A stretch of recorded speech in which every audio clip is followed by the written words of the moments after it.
Salam, selamat pagi semua. Selamat berjumpa adik-adik. Hari ini adalah hari Kamis. Ayo siapa ingat tanggal 13 ini kita merayakan apa? Ya, baik. Kita merayakan hari kenaikan Tuhan Yesus. Jadi sebelum mulai mari kita angkat pujian, berikan ku hati. Berikan ku hati seperti hatimu yang penuh dengan belas kasihan. Berikan ku mata seperti matamu memandang tuayan di sekelilingku.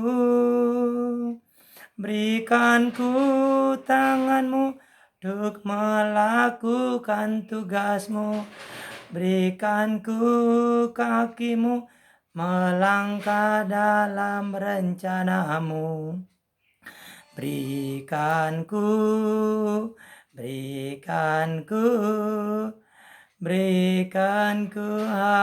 hatimu. Kita ulang lagi sekali. Berikan ku hati seperti hatimu yang penuh dengan belas kasihan. Berikan ku mata seperti matamu memandang tuayan di sekelilingku. Berikan ku tanganmu untuk melakukan tugasmu. Berikan ku kakimu melangkah dalam rencanamu. Berikan ku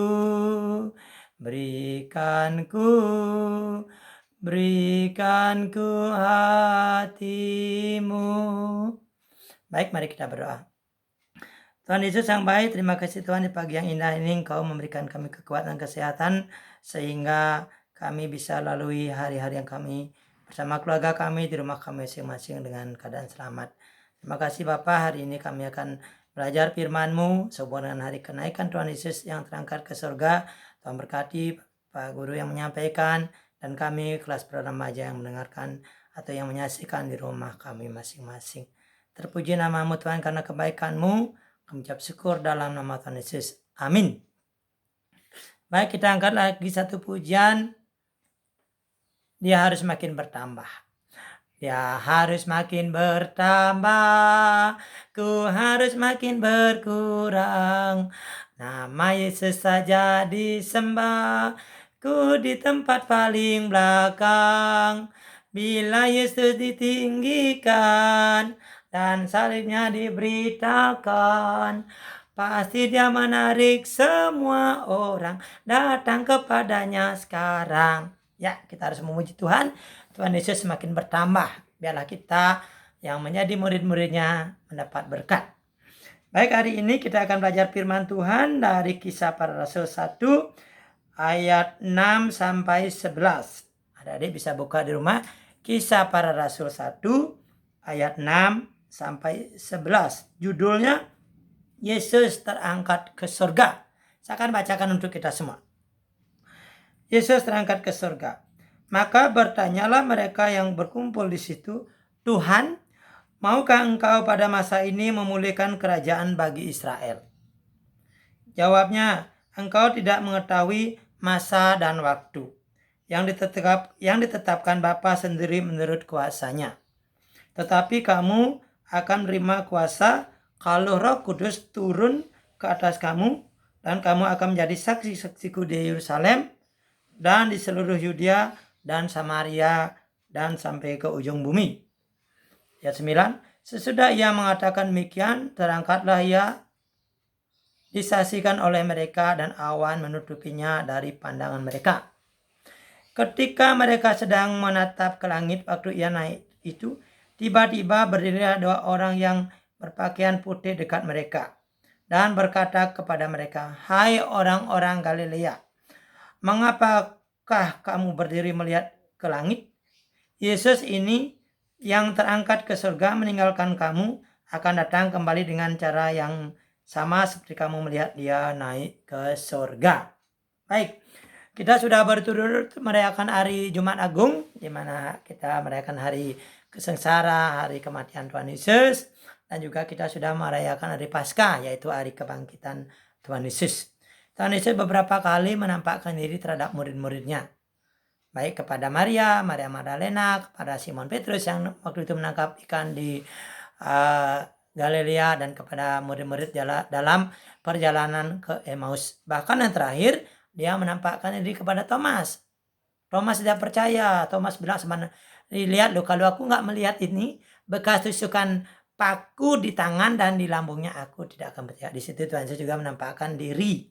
Nah, selang beberapa lama di sini Tuhan Yesus mengajak lagi murid-murid berkumpul ke suatu tempat yang begitu indah. Di sana murid-muridnya bingung, kok ngajaknya ke sini? Kita kan selama ini takut sekali kalau kita keluar, karena waktu Tuhan Yesus ditangkap, muridnya tercerai berai. Waktu Tuhan Yesus disalibkan, mereka juga bingung. Bahkan waktu Tuhan Yesus bangkit, mereka sudah berkumpul di suatu tempat. Takut sekali kalau mereka keluar, jangan-jangan mereka kayak dituduh, atau seperti Simon Petrus sudah 3 kali menyangkal Tuhan Yesus. Nah, Tuhan Yesus mengajak mereka untuk ke suatu tempat. Bahkan di sini salah satu murid berkata, Tuhan, maukah engkau pada masa ini memulihkan kerajaan bagi Israel? Memulihkan berarti mendamaikan, mungkin pada waktu itu karena Israel dijajah oleh bangsa Romawi. Nah, tetapi Tuhan Yesus bilang, engkau tidak perlu mengetahui masa dan waktu yang ditetapkan Bapa sendiri menurut kuasanya. Jadi kita tidak bisa, atau murid-murid juga tidak bisa. Kita tidak bisa menetapkan, nanti kapan Tuhan Yesus datang. Karena ada film yang dibuat 2012, katanya itu kiamat, sampai difilmkan. Tapi ada apa?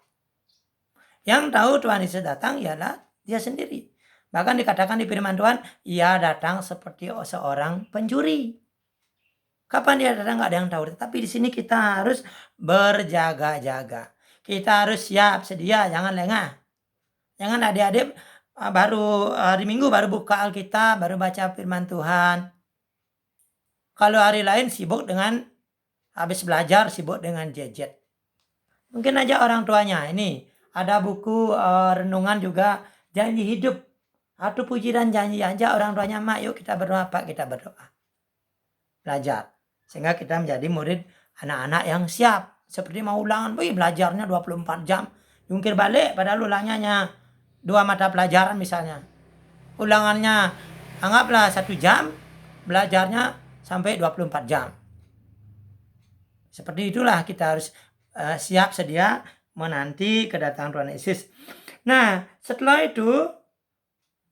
mengatakan demikian, Tuhan Yesus apa? Ayat 8, tetapi kamu akan menerima kalau Roh Kudus turun ke atas kamu, akan menerima Roh Kudus, akan menerima karunia. Dan kamu akan menjadi saksi-saksiku di Yerusalem, di seluruh Yudea, di Samaria, dan sampai ke ujung bumi. Nah, kalau Roh Kudus hadir ke hati kita masing-masing, baik Pak Guru, Pak Tio maupun anak-anak disuruh menjadi apa? Menjadi saksi. Dulu kalau di remaja dulu saya bilang, bangun, Daniel bilang, bangun, dor ke rumahnya orang baca Alkitab, buran dikeplok sama kayu. Bersaksi di sini apa? Berbuat baik, melakukan terbaik, ucapan kita yang manis. Jangan seperti Delis sama Suha, baru dikunjungi, ya Pak besok saya akan kirim ayat Alkitab, sebulan nggak ngirim. Terus kapan kita menjadi saksi? Kalau menjadi saksi, ya tontonlah video, jangan pentak adik-adik kerjanya habis istirahat langsung ayat apanya dicari.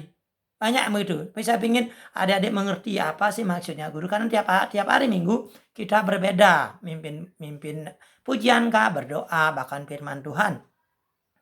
Mungkin hari ini adalah hari terakhir saya akan khotbah di Praremaja ya. Karena saya nanti sudah pensiun dari guru sekolah Minggu. Tapi tetap ingin melihat adik-adik bisa bertumbuh secara iman. Bersaksi di sini maksudnya bukan kita ngomong-ngomong tentang firman Tuhan, tetapi berbuat baik, senyum, sapa, tegur. Kalau Hendrik mungkin sama ibunya, morning madam, morning mama. Aduh, kalau mungkin Delis, pagi mek. Nah, kan Ya senyum, sapa. Kemudian kita di sini jadi saksi itu berbuat baik. Jangan kayak di lingkungnya, oh sana nih grup saya, grupnya saya Daniel, Gio dan lain-lain. Ini grupnya si Jepan, nanti Henry, Josu dan siapa. Nggak bisa gitu. Menjadi saksi kita harus bisa berteman di sini. Nah, ketika mereka mengatakan demikian, terangkatlah ia ke surga, disaksikan oleh murid-murid. Perpisahan yang begitu berat bagi murid-murid. Begitu berat, 3 tahun lamanya mereka sekarang mereka harus berpisah. Berpisah untuk selamanya, tetapi dikatakan Tuhan Yesus akan mengirimkan Roh Kudus. Ya, itu. Nah, Yesus yang terangkat ke surga itu ngapain dia terangkat ke surga? Menyiapkan tempat bagi adik-adik dan bagi kita anak-anak Tuhan yang percaya, menyiapkan tempat. Yang menjadi saksi, yang berbuat baik dicatat namanya. Oh, nanti kamu masuk kerjaan surga. Yang malas-malas baca firman Tuhan, apalagi ngirim video baru dekat hari raya, ngirim video, ya nggak tahu nanti di surga apa di mana tempatnya. Nah itu. Mari belajar kita bisa menjadi saksi sehingga kita bisa mendapat berkat. Nah, ketika murid-muridnya memandang ke langit, tiba-tiba awan menutupi. Dan berdirilah 2 orang yang berpakaian putih-putih dekat mereka, yaitu malaikat Tuhan. Dan berkata kepada mereka, hai orang-orang Galilea, mengapa kamu berdiri melihat ke langit? Yesus yang terangkat ke surga meninggalkan kamu akan datang kembali dengan cara yang seperti kamu lihat naik ke surga. Jangan khawatir, Tuhan Yesus akan datang menjemput anak-anaknya atau kita yang percaya kepadanya yang bisa menjadi saksinya. Demikian firman Tuhan, amin. Untuk ayat hafalannya, Matius 28 ayat 19. Ayat hafalannya dari Alkitab. Matius 28 ayat 19 bunyinya,